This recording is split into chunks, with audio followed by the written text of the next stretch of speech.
Hey guys, welcome back to my channel. In today's video, I'm going to be reviewing Blink Twice directed by Zoë Kravitz. So, before I start, I just want to say this is a spoiler-free review.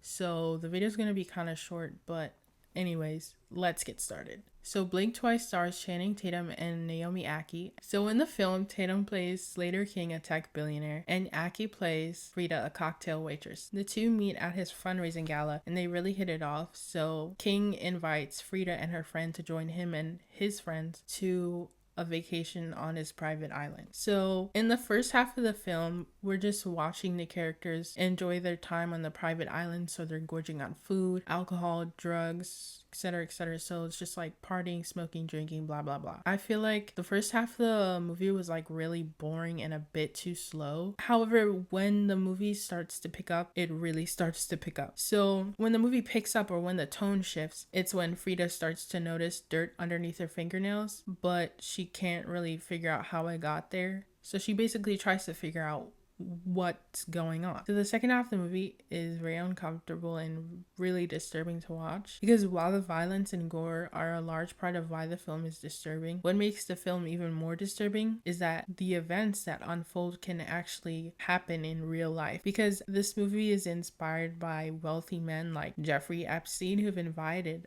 underage girls to their private island to sexually assault them and abuse them or have their way with them. So while some of these men get convicted for their crimes, others are able to pay off their crimes and roam through the world freely. And that's basically the message behind this movie. So like I said, this is a spoiler-free review because I really feel like this film is worth watching, but without giving too much away, the explanation behind the dirt underneath Frida's fingernails is that King and his male friends have been abusing Frida and the other women who were invited to the island. So I think this movie has a great concept and great messaging, but I feel like it wasn't as impactful as it could have been, because in the past year or two we've seen a lot of movies and TV shows that criticize the ultra wealthy, like The White Lotus, Saltburn, Infinity Pool, etc., etc. So I feel like the movie didn't quite hit hard enough for me. Like I feel like the commentary just didn't push hard enough, because if you're gonna critique capitalism or you're gonna critique the ultra wealthy, because if you have movies like Infinity Pool, Saltburn, and etc., etc., now your work is being compared to those, because those films were so good, you're kind of expected to go above and beyond with whatever you're creating. And while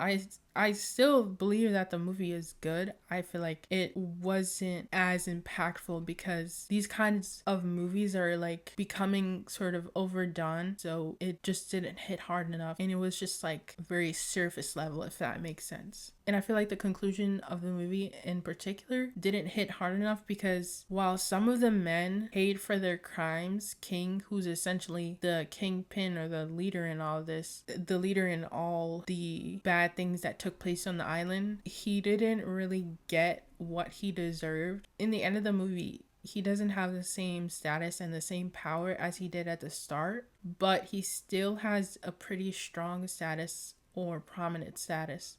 So I feel like the women weren't really able to completely reclaim their power. But I guess this kind of mirrors real life, because although some men in real life are held accountable for their crimes, they don't get held accountable completely, because like King, they lose some power but not all of it, because you see a lot of famous directors, I'm blanking on their names, but you see a lot of famous directors, like male directors and male actors, who have abused their power.